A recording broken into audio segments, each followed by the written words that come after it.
Hey guys, Thrasher here. We got a brand new banner and some new content. Let's talk about it right now.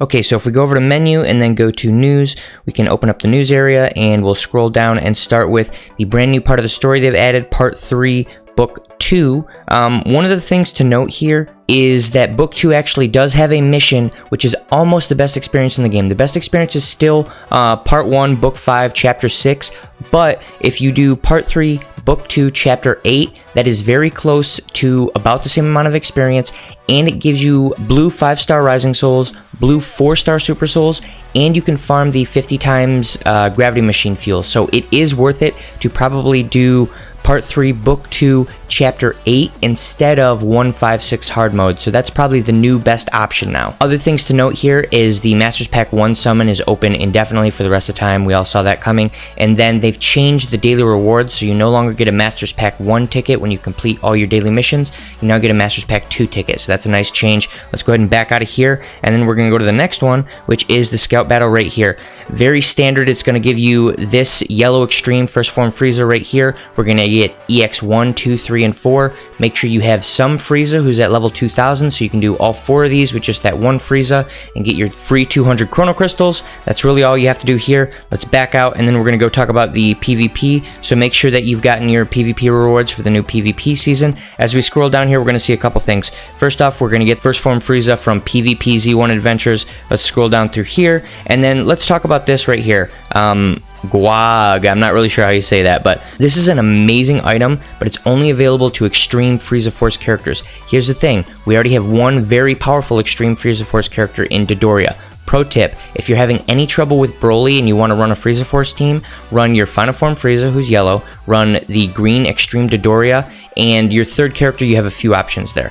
But you run Darn Androids on Dodoria, and you have Dodoria in, you swap to Frieza, and that Frieza will pretty much one combo a Broly. Now, with this item right here, it can only be used on Extreme Frieza Force characters, so that buffs Dodoria even more. If you're running a full Frieza Force team, he can get up to 21% strike and 21% blast damage on top of his Darn Androids card already, so he'll be hitting like a truck even though he's an extreme unit. So definitely farm this a lot. Do a lot of PvP this season. And there's one other reason to do PvP. If we scroll down here, you'll notice that they've split it. So now you get Masters Pack 1 tickets and Masters Pack 2 tickets. So there's multiple characters in Masters Pack 2 that are worth pulling. Mainly though, you want the Super Saiyan Bardock, as he will make your Super Saiyan characters extremely powerful. So then let's scroll down here and we see the season rewards. Not too much has changed other than the split between Masters Pack 1 and Masters Pack 2. And then let's scroll down to the ranking rewards right here. Like I said, it's pretty much going to be what we normally see, except they've split it between packs 1 and 2. I would like to see them completely phase out Masters Pack 1, because I think a lot of those characters are fairly old and not super viable right now. I know we'll get balance changes and that'll make the characters better, but at the moment I would like to see them heavily favor Masters Pack 2 tickets, as those are the characters that we want at the moment. Okay, so let's go ahead and back out of here, and then the next thing to look at, we don't really need to look at the limited time shop sale. There's sales, go check them out if you want to spend money. If you don't want to spend money, then they're not worth it. Okay, the next up is the Legends Rising banner. Let's go ahead and back out of this, and we'll go to summon, and then let's talk about, there's 2 versions of this. There is the version where you can get 999 Z power if you do the multi-summon, and that only lasts for 3 days, and then there is the standard Legends Rising banner. So we're going to talk about them both together, and I'm going to explain exactly how they work. So let's look at the featured characters here, and here's the key. These 3 featured characters, Final Form Coora, Cooler, whatever you want to call him,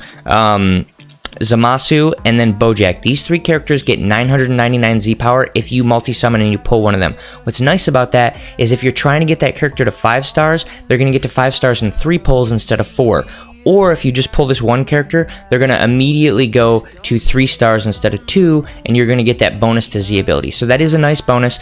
The other thing to note here is that Boujack and Final Form Coora, Cooler, whatever you call him, are very powerful units. Coora specifically makes Lineage of Evil a viable PvP team. If you already have Final Form Frieza, which you probably should because there's been so many Masters Pack tickets given out, and you have one other Lineage of Evil option, probably Chilled, but there's a couple other options there. That team can really do some damage now.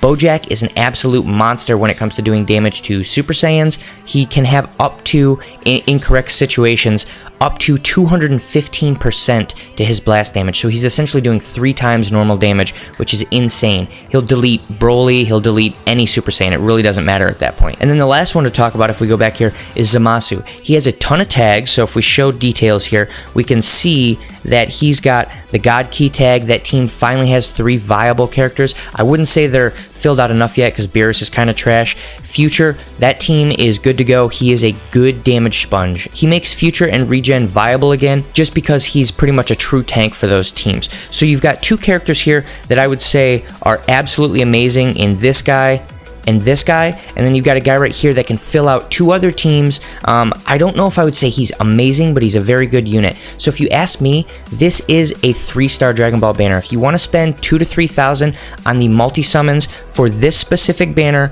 right here that actually gives you 999 Z power, it's probably worth it. It's not a bad idea. Now, if you don't want to spend on these consecutive summons right here and you just want to do dailies, that's fine. This right here does have dailies. I've already done my daily for today. So this is a 3-star Dragon Ball banner. If you want to spend 1,000 to 3,000 crystals doing multi-summons and then do your dailies, that's fine. Make sure if you're going to do multis, you do it on this banner before it disappears though. And that's pretty much my review of this banner, my review of this content. If you guys think I missed anything, throw it down below. And if you like this content, make sure to like and subscribe, and I'll see you in the next video.